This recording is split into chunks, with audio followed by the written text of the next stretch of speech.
NEET 2022 result is out, and I am proud to tell you that the way we have maintained the tradition, this year also our result is very good.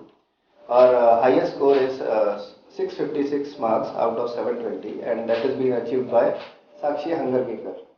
And there are two other students who have got above 600. So basically, in total, three students have got above 600 out of 720.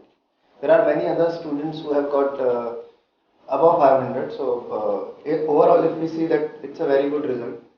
And apart from NEET also, this year in JEE Mains, our student Siddhant Singh has scored 99.73 percentile, which is the highest from our side. Basically, this is just the beginning, and they need to perform well in their future course of studies also, and bring good name and fame to their parents, to Stellar also, and to Goa.